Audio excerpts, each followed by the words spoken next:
My dad chose my cousin over me, funded his future, and ruined mine. But karma left him drowning in regret as I built my own life. Growing up in a modest suburban neighborhood in Ohio, I always admired my father. He was a self-made man, the kind who prided himself on having pulled himself up by his bootstraps. He often said family was everything, and I believed him. I was his only child, the one he lovingly called his little champ. But everything changed the year I turned 18. It started subtly. My cousin Ethan, 2 years older than me, moved into our house after his parents' bitter divorce. My dad welcomed him with open arms, offering him what seemed like a second chance at life. Ethan was charming, athletic, and had a knack for making people laugh. He quickly became the center of attention in our family, and, to my dismay, my father's favorite. At first I didn't mind sharing my dad. Ethan needed help, and I understood. But the dynamic shifted when it came to college. I had dreams of attending an engineering school in California, a dream my dad had always supported. But when the time came to apply, my dad dropped a bombshell. "We need to focus our resources," he said, avoiding my eyes. "Ethan's already in his second year at a private university, and his tuition is expensive." I stared at him in disbelief. "What about me? You've always said you'd help me with college." "I'll do what I can," he replied.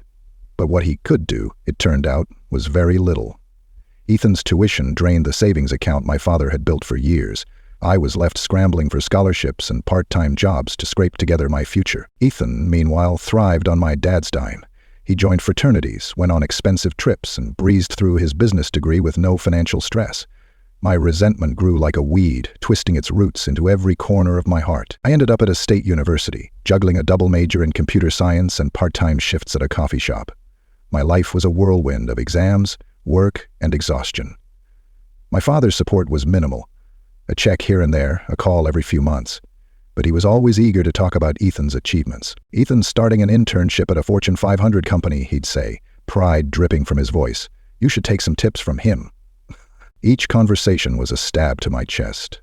I wanted to scream, "What about me? I'm working myself to the bone here." But I held my tongue, determined to prove that I could succeed without his help. 4 years passed.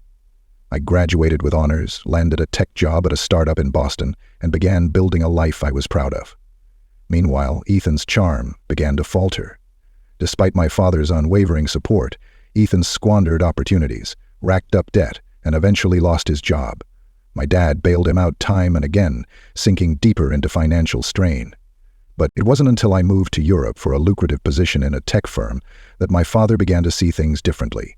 I'd settled in Berlin, immersed myself in the tech world, and thrived in ways I never imagined. My dad, now retired and struggling to make ends meet, called me one day with a somber tone. I need your help," he said, his voice heavy with regret. I listened as he admitted that funding Ethan's future had been a mistake. Ethan was back living with his parents, unemployed and unmotivated.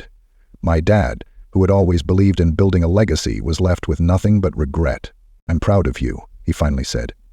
"I'm sorry I didn't see it sooner." The words were a balm to wounds I thought would never heal. But forgiveness wasn't easy. I'd told him I'd help him, not out of obligation, but because I'd built a life strong enough to weather any storm. Now, years later, my relationship with my father is different. He's no longer the invincible man I once idolized, but a flawed human who made mistakes. I've learned to forgive, not because he deserved it, but because I did. Ethan's story remains a cautionary tale in our family. My father's regret is a reminder that playing favorites can cost more than money. It can cost relationships, dreams, and trust. But my journey stands as proof that determination, resilience, and self-belief can rewrite any narrative. In the end, karma had its say, and so did I. I built my life brick by brick, proving that no amount of favoritism or neglect could hold me back.